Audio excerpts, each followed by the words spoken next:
Welcome to the Loving Truth Podcast, where it's all about finding clarity, confidence, and peace in the face of marriage challenges. And now your host, relationship expert, and certified master life coach, Sharon Pope. Hello, loves. This is Sharon Pope, and this is The Loving Truth.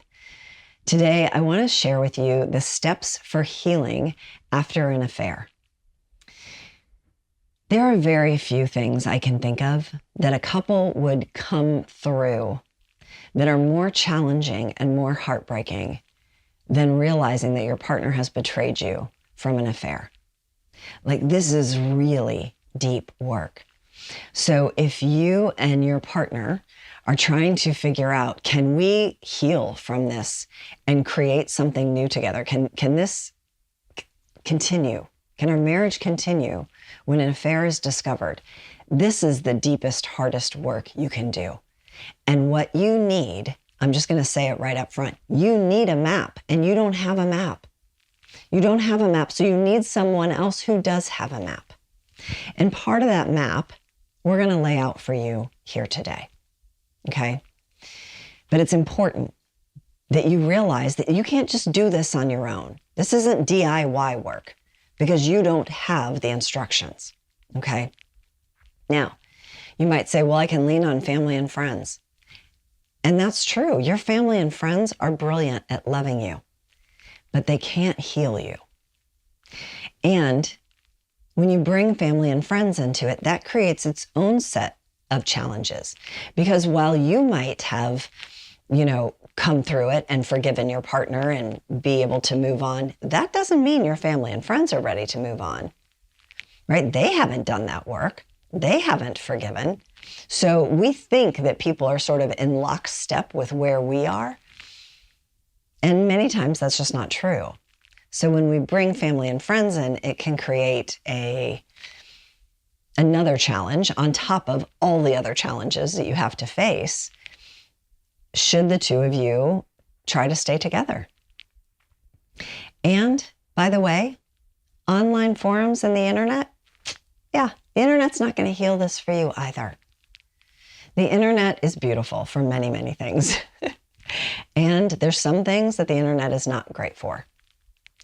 I see lots of people in different groups when I'm online of where they're going online and asking people for their advice about their relationship challenges. Now, let's be clear. These are people who don't know you. They don't know the full story. They know a few sentences of what you've shared. They're people who have no training. They only have their own experience. They're people who have their own fears that they bring to the table, their own judgments, their own opinions, and they're probably people who don't have a healthy marriage themselves, since 50 to 73% of marriages are ending in divorce, and another good percentage on top of that are just unhappy. Like, think about it. Is someone who's madly in love with their partner, are they hanging out on forums where other people are bashing their partner and struggling in their marriage? No, they're off living their life and being happy with their partner. So the people who are in these forums are other people who are struggling in their relationships. That's who, and they're seeking advice on their struggles for their relationship. That's who's in there. So in this way, it's a little bit like the blind leading the blind. So the internet isn't going to solve this for you either. So if you're going to heal your relationship, I'm going to tell you that there's going to be work that you're going to need to do together as a couple, and there's going to need to be work that you do individually. The work that you do together is important work. It's deep work, and it's necessary work. But I also feel strongly that you also need individual work for each of you, because the person who was cheated on is going to have a lot of healing to do from the hurt and the betrayal. And the person who cheated has a lot of work to do to understand their own motivations, their own choices, and why they do what they do, why they did what they did, so that they don't continue the pattern of behavior. They have to become more conscious in their lives. So the person who was cheated on, you usually don't have to convince them that they need support. Like their world has shattered in 1,000 pieces. They know they need support. They know they need almost a cocoon around them to be able to heal. But the person who cheated many times doesn't want to do that work, doesn't want to do the healing work. They just, and here's the reason why. It's not that they're horrible people. It's because there's a lot of shame and embarrassment associated with having to face yourself when there's been an affair, when you're the one that's cheated. It's really hard to sit in front of someone and talk about that because that's not something you're very proud of, right? So they just want to say, like, I promise I'll never do it again. And they need you to trust them. But the problem is trust has been broken and now it needs to be rebuilt. And so it's really important that you both are doing this work, that you're both doing couples work and you're both doing some individual work. And I'm speaking right now to the person who has been cheated on. If your partner doesn't want to do this work, you can understand why they don't want to. It's hard work. And it's going to have us looking at some parts of ourselves that we don't like. But this is about boundaries. You only make it okay when you make it okay, when you don't have good boundaries for yourself. Like too many times I see women in my community where their husband has cheated and their husband isn't doing any work, doing no work on themselves. And so she's got to carry the heavy load of not just healing herself, but then also healing the marriage. Because he's over here going, yeah, well, I said I wasn't going to do it again. That should be enough. Like, that's not okay. So don't make it okay. Okay? Now, I want to share with you, when I said you need a map, there's 3 steps to this process. And you can't really rush the steps and you can't go out of order. Okay? So I want to share with you a framework that tells you what these steps are. The first is what I will call stop the bleeding, right? And here's how I think about this. Imagine you just got shot. Like you just took a gunshot wound in your gut. What you don't need in that moment is someone asking you, well, what happened? And who did this? And what are you going to do on the other side of this? Are you going to write a book about it? Are you going to start a nonprofit? Are you going to, whatever? Like, that's not what you need. What you need is a doctor. You need a doctor who's going to take the bullet out, stitch up the organs around the wound, and stitch you back together again. Right? You need a doctor. So when an affair is discovered, it's the equivalent of a gunshot wound to the gut. It's a trauma. And so what you need is help moving through the impact of that trauma. You need a place to be able to melt down because you're going to melt down. You need to be able to process these intense feelings. And then you need to be able to ground yourself. You need someone who's going to help you ground yourself because you're going to be spinning and disoriented and struggling and hurting in a way that you maybe never have before in your life. Because you're going to feel like the whole world has just crashed around you. And you need someone that's going to be able to provide you calmness and comfort and clarity during this time. Now, certainly, there's more of a focus in the stop the bleeding stage on the person who was cheated on. And that's for obvious reasons. They're the ones enduring the gunshot wound. The person behind the gun, we have to understand what made them shoot that gun. Like what brought you to this place so that you don't go around shooting more people in the future. But that's a conversation for like a phase 2. Okay? There's a lot more attention and focus around the person who was cheated on. And that makes sense. But you both are going to need some calmness and clarity, and you're both going to need reassurance, because many, many times in this stop the bleeding process, you're going to have doubts that this can ever come back together, and you're going to want to give up. And you're going to need someone to be able to remind you and encourage you and reassure you that it's possible, and maybe even to remind you to keep breathing, because this is a challenging time. The second phase of healing after an affair is what I would call rehabilitation. So if you had a gunshot wound and the doctor took the bullet out and saved you and you didn't die, then they're going to keep you there for a few days until you're stable. And then once you're more stable, then what they're going to do is they're probably going to talk to you about some kind of physical therapy. Like maybe you have to learn how to walk again. Or maybe you just have to learn how to create more mobility in the area that you were shot in, whatever it is. But there's going to be some sort of follow-up treatment that you're going to need to do in order to get healed and well and whole again. And so, likewise, in your marriage, once you get past the meltdown and the stop the bleeding stage, then you're at a place of where you're better equipped to answer the questions of how did this happen? Why did this happen? How did we get here? What made our marriage vulnerable to an affair? What made you vulnerable to cheating? What was going on within you? Like, what was going on within the marriage? Was there something missing or that was broken in the marriage? Was there needs not getting met? What were you chasing or seeking? Was it self-worth? Was it attention? Was it a cry for help? Was I seeking another version of myself that I had long suppressed? Was I running from something? Like sometimes it's also circumstantial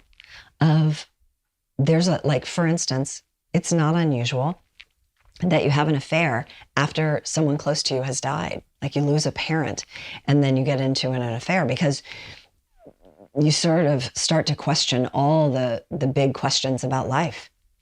And life starts to look really different than it did before. And the grieving process really sucks. And so to avoid the grieving process, we might be running to something else. And then sometimes it's just an exorbitant amount of stress. And this was a way to relieve, I don't want to say relieve stress, but it's like a way to sort of compartmentalize my life where there's this really ugly, stressful stuff that I don't want to deal with and I don't want to face, and I don't want to come up with any better coping mechanisms. So I'm going to carve out this other little area of my life. But here's the thing. Every single situation is different because every person is different and every marriage is different. Every affair is different. So there's no one perfect thing that is always happening. And so that's why you've really got to get underneath what's going on specifically for you two. And then you've got to identify what's the impact both now and in the future, in the impact from the past, the impact now. The future will come. We'll deal with that in phase 3. Also, what's the meaning that we're going to give this relationship? What does it mean to you? The person who cheated, what did this mean for you? And for the person who was cheated on, what is this going to mean for you? So this is the meaning-making phase. And then we have to be able to talk about how we're going to navigate the triggers, because you're going to be triggered.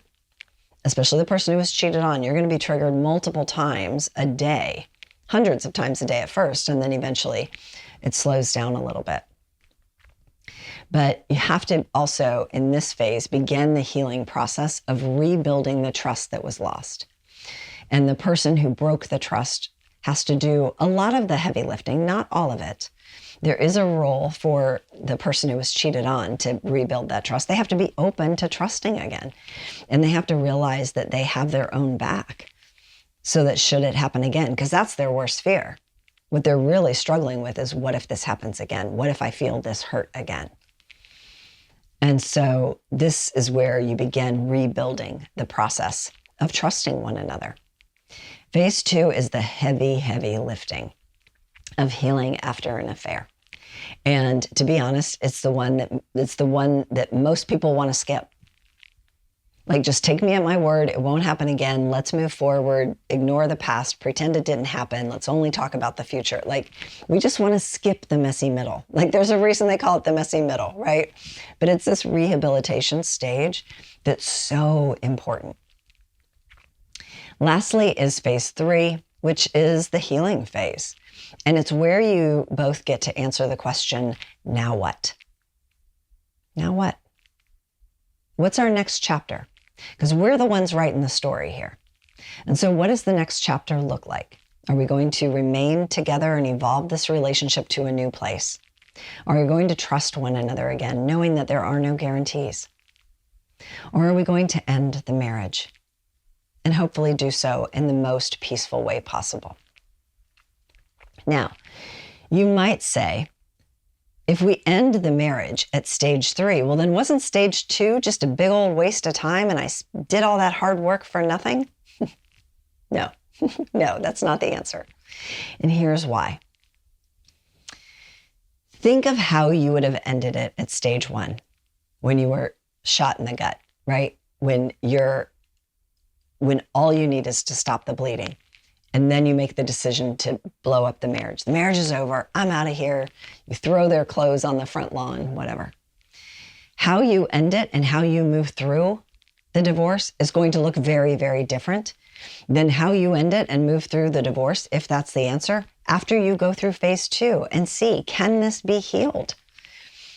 Because if you end it at phase 1, you don't actually know whether or not the relationship can be healed because you didn't really try. And so phase 2 is all about trying.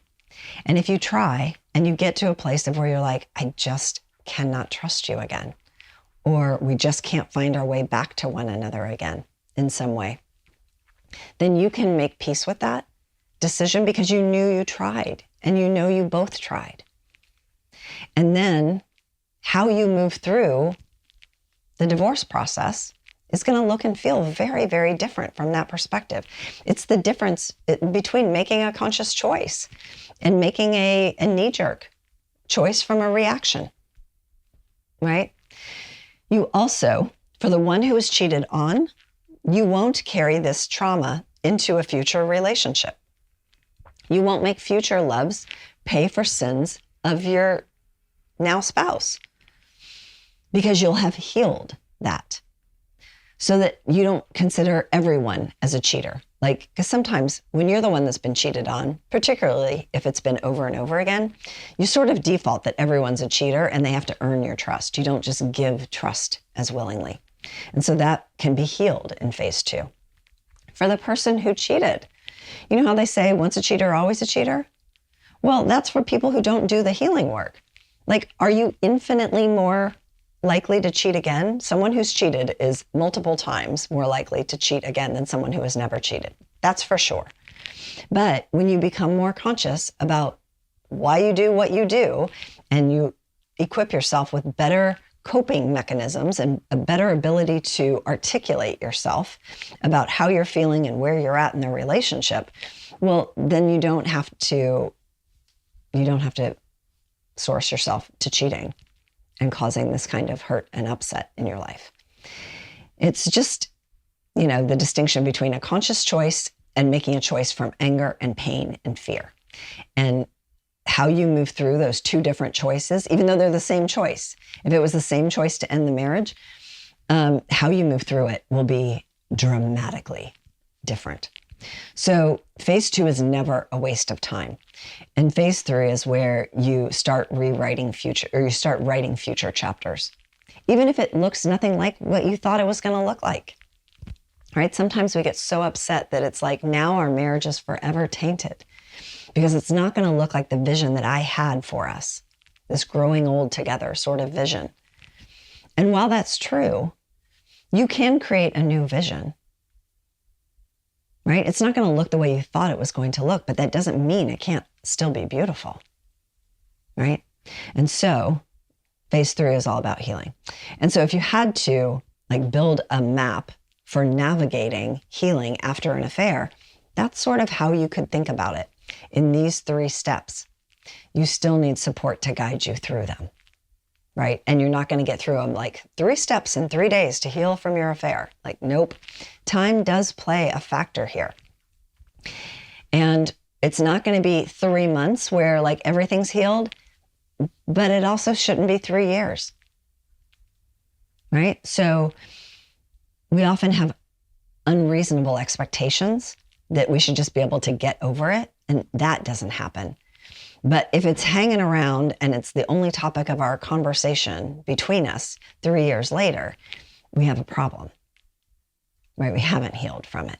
We've never moved into phase 3. We just stayed stuck in phase 2.